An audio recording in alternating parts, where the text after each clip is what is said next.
The Real Dude Show starts now.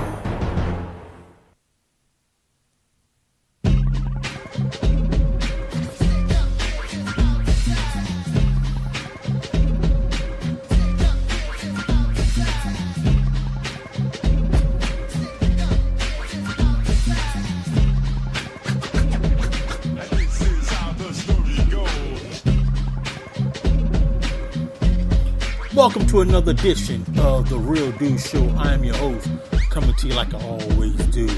And we got an impactful show to you, a show for you today, ladies and gentlemen.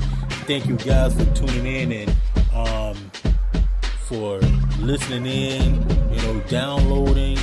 Thank you guys, man, because if it weren't for you guys, man, I don't know if this show would last. So thank you. Without you guys, hey, The Real Dude Show wouldn't be here as it is right now. So thank you guys. Appreciate it.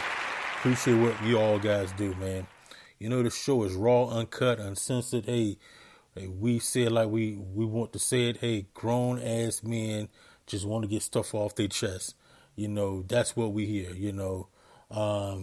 So now before we get into our guest for the day, just want to let you guys know, hey, if you guys, fellas, if you are a entrepreneur, small business owner, hey, you want us to promote and advertise your business, hey, just shoot me an inbox on Facebook or Instagram, or just call and text me at 757-708-0738. Just text me or call me, and we can put you on the show. Hey, how will you feel about having, your business being advertised, promoted all across the country, all over the world, all right? So that's what The Real Dude Show do, all right? Not only that, hey, we got a couple of fellas, man, that wants to get stuff off their chest, but we're here to promote and advertise your business, all right? So that's good, all right. Now, before we get into our guest today, Mr. Angelo Royal, he's going to be talking about white supremacy and racism. This is going to be awesome. But just want to get something off my chest real quick. Everyone know around the country, if you've ever been watching news or you've been under a rock, everybody knows about what happened to Nipsey Hussle, right? What I've heard, is a great dude. Before he was fatally shot and killed, only thing I remember him about slapping some dude in the face at the BET Awards. But this dude was a trendsetter in the Los Angeles community. He was doing things in his community, man, that I am applaud with him, man. Just matter of fact, just give this guy a big of applause for Nipsey Hussle, man. Give him an applause, man. Done a lot for his community. Was a trailblazer, man. Was doing things, man, that, hey, some people just wouldn't imagine doing. So he was doing a lot for the community. Unfortunately, he was killed on Sunday. Shocked the entire entertainment and music world. But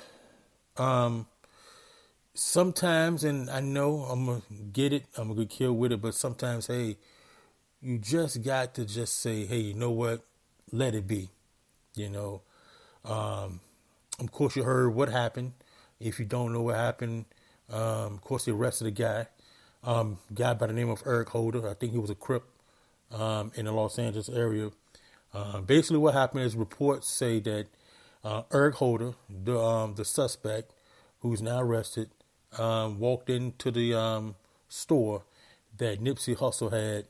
Was about to buy some clothes. Nipsey spotted him, saying that he ain't welcome here. You a snitch and all this stuff, blah blah blah. Next thing you know, they was arguing, and then I think two of Nipsey's friends was right there with him, and then Nipsey slapped the taste out of his mouth. So he left the store, realized he was, he had no help with him as well. So he went back, came back and shot him. Shot him cold blood right then and there, 6 times, and then kicked him, for, just to make sure he was dead, cold blooded, man. So, and he took off, They found him a couple of days later.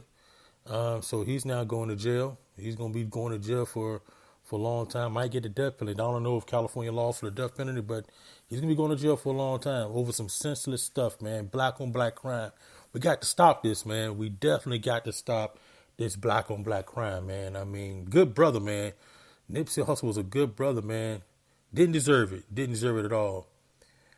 But I'm here thinking now, after I read the report, now here's where you guys gonna get me at. Y'all gonna kill me, but when the guy walked in the store, now knowing he was a snitch and all that stuff, two things could have happened. Nipsey should have said nothing, or just talked to the guy and said, listen, man, you're not welcome here, blah, blah, blah, all this stuff, and then he would have left, no confrontations, no smacking or nothing. That would have been the end of that. Nipsey still could have been alive today. But, when you slap someone, a grown-ass man, when you slap another grown-ass man in the face and you can't do nothing about it, what do you think the man's going to do? He's going to come back and retaliate. He came back and retaliate big time, man. But for some reason, I think, Nipsey them knew that this guy was going to come back and retaliate. Nipsey knew when he showed up, him and his boys should have been scrapped, knowing, okay, he's coming back. He wants to do something. He came back by himself. Something's about to happen. He should have been scrapped right then and there. Okay, that's what I'm thinking. So another get rid of this old conspiracy about the government wanted Nipsey to be killed. Blah blah blah. A conspiracy about him because he's about to put out this documentary. About Dr. Seaby. I hope I said his name right. About him being able to cure diabetes, AIDS, sickle cell, and all that stuff, because all this stuff about, Nipsey and the government, no, hush that. It won't nothing but a personal beef between two guys, and one guy, unfortunately, is not here with us today. That's Nipsey Hussle. So it won't know about no doggone conspiracy, nothing like that. It was just two people that had beef with each other, and it ended with a fatality, all right? Something that could have been non and void, okay, ill and void, whatever, okay. So all this ended, and people up there saying, Nipsey Hussle is our generations of Martin Luther King and Malcolm X. Now they put him next to Tupac. I'm like, really? He's been assassinated? No, he wasn't assassinated. He was killed. He was just killed. All right. And about him being next to Malcolm X and Martin Luther King and all that stuff. Well, listen, he done great for the Los Angeles community. He did good for the community. Now, what he done in Los Angeles, yeah, he could be held as a hero in the Los Angeles community. But let me know if I'm wrong, but what has he done in cities like Atlanta, Chicago, Oklahoma City, Nebraska? What has he done in those cities to make him feel like he's a national hero, or what they call immortalize him as the next, Malcolm X? Let me know, what has he done? Or do you have a Nipsey Hussle in your area? Do you have a Nipsey Hussle in the Atlanta area, Chicago, Seattle, any of those big cities, any city that you in? Where's your Nipsey Hussle at? Don't worry about the Nipsey Hussle that was taken away from us on Sunday. Find your Nipsey Hussle in your area, in your neighborhood, in your streets. All right? So you can help that. You can help build along with that person. So find that Nipsey Hussle that's in your community. All right? All right. So enough is said about that. So, ladies and gentlemen, I'm about to bring on my guest, Mr. Angelo Royal. He's going to talk about white supremacy and racism. So this is going to be a hell of a heated topic. So let's give it up for Mr. Angelo Royal. Give it up for. All right, that's for you, man. About to come on board, so that's for you. All right. Mr. Angelo Royal. All right. Welcome back, ladies and gentlemen. I have here Mr. Angelo Royal here with us today. He is going to talk about white supremacy and racism. This is going to be a hell of a topic. Man, it's going to be a hell of a topic. So, Angelo Royal, how you doing, man? I'm doing good. How you feel? I'm good. I can't complain. So white supremacy and racism, talk about that, man. So, what's going on with that? So, what do you think about that? What is in your mind? Matter of fact, educate the audience, man, of this whole white supremacy and racism, so people can understand the history of this ugly time in our society. All right. First of all, man, I appreciate you having me on the show, man. I appreciate it, man. You know what I'm saying? It's an honor to be on the show. And look, for the audience, we cousins, so I know a lot of people call you, they call you friend stuff, call you John. Right. You don't mind me saying your nickname, we call you the family, do you? Right. That's fine. That's okay. Fine. Okay, because, I was doing the show, I might simply say, hey, Punky, man, that's, the nickname, I ain't want, everybody want you want everybody to know your nickname out there like that in the family. That's cool. But, okay, that's cool. That's what's up. Anyway, man, the reason I picked that topic, man, for white supremacy, right? Mm-hmm. Because it's 2019, and just like everything else in society, everything evolves. Right. But we seem to forget, or we thinking that racism, white supremacy is leaving. But it's not leaving, it's just evolving and changing. You understand what I'm saying? With white, there's a difference between white supremacy and white privilege. You understand? Okay. White supremacy is the powers that be. You understand? Mm-hmm. White privilege are the white people that doesn't necessarily have the power, but they will benefit from the power. You understand? That's the difference between white supremacy and white privilege. And if you're white, you don't necessarily have to participate in the white supremacy, but all white people will participate in the white privilege. Right.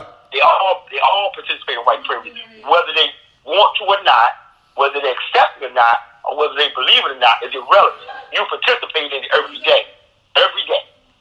Because I remember I was listening to one of you when you said the topic of the episode was the tale between two cities. And I was listening to that. I'm like, that's simply just white supremacy, racism at its best. We all know Forster was predominantly black. Right. The police chief went through what she went through. You understand what I'm saying? See? That's that white supremacy. And let me back up and make a point. When I say white supremacy, you understand? I don't mean that certain individuals are supreme over any individual. That's not why I call white supremacy. The reason it's called white supremacy is because they control the power structure, so therefore they're reigning supreme over us at the point because of the power structure. Now, just like racism, right? Now, you're a football coach, right? You're a football coach. Right. Yes. Now, I'm asking this. Because people don't think, racism, no, man, I don't believe in racism, no. And I tell people, racism is a system. It's systematic. You know what I'm saying? It's not an individual. It's systematic. You've been a football coach. If you implement a system, you understand what I'm saying? And that system has your team churching with. You understand what I'm saying? And you, for whatever reason, you leave the school or you retire, whatever. Right. The next coach comes in. He doesn't change the system that you implemented because the system is working. The face gets changed, not the system. You know, so we all knew this with college, football, basketball, they have a winning system in play. The coaches' faces may change, but the system stays the same all the time. See, white supremacy makes sure that the system stays in place and the system is always working all the time. Therefore, you might get some white people say, I don't believe in that stuff like that. That's why the system in place, to keep you out of there. Because, see, you might change the system. You understand what I'm saying? Mm-hmm. Now, you understand?